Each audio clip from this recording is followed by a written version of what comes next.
Барам точка 5, закон за игри на среќа да се трне од дневен ред. Имам неколку аргументи зошто. Прво, се работи за класична злоупотреба на европското знаменце, зашто има реакција и од Европската делегација, односно од Европската комисија. Зборуваме за напредок кон Европската унија, а овдека собранието треба да донесе закон за игри на среќа кој што нема ништо со пристапување кон Европска унија, така што барам да се трне овој закон со цел да нема злоупотреба на европското знаменце. Тоа е првиот аргумент. Вториот аргумент е затоа што постојат сериозни сомнежи за криминал во рамки на лотарија на Македонија, односно на државната лотарија, зашто бројни медиуми ја известуваат јавноста, практично и да нема недела во која што не гледаме сериозни сомнежи за криминал кои што треба да бидат испитани.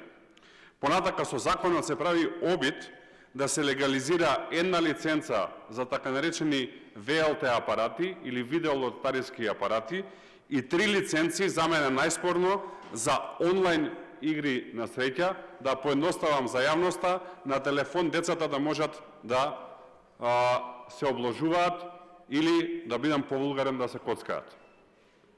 Со овој закон се прави обид да се легализираат овие 4 лиценци, но да го информирам оној кој што ги подпишувал овие лиценци. На сите лиценци е подпишан подпредседателот на владата Артан Груби, дека законот ретроактивно не може да важи и дека во моментот кога се овие лиценци издавани, законот не постоел дури и да се усвои денес или утре и кривична одговорност повлекува ова гласање на овој закон. Понатака зборуваме дека со законот ќе се оддалечувале објектите за игри на среќа на 500 метри од училиште, но тоа што никој не го кажува е дека со овој закон се овозможува не една, не две, 3 лиценци за игри на среќа на телефон, на кој што секое дете ќе може да игра. Затоа што телефони веќе сега користат и 12-13 годишни деца. Значи, од една страна зборуваме за 500 метри оддалечување, од друга страна 3 лиценци кои што веќе се поделија.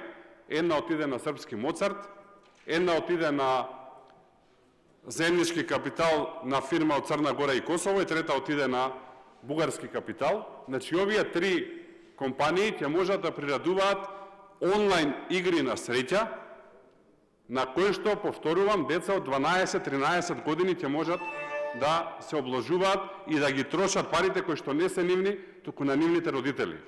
Материјала бара сериозно разгледување, бара сериозно да се замислиме и затоа барам да се трне од дневен ред.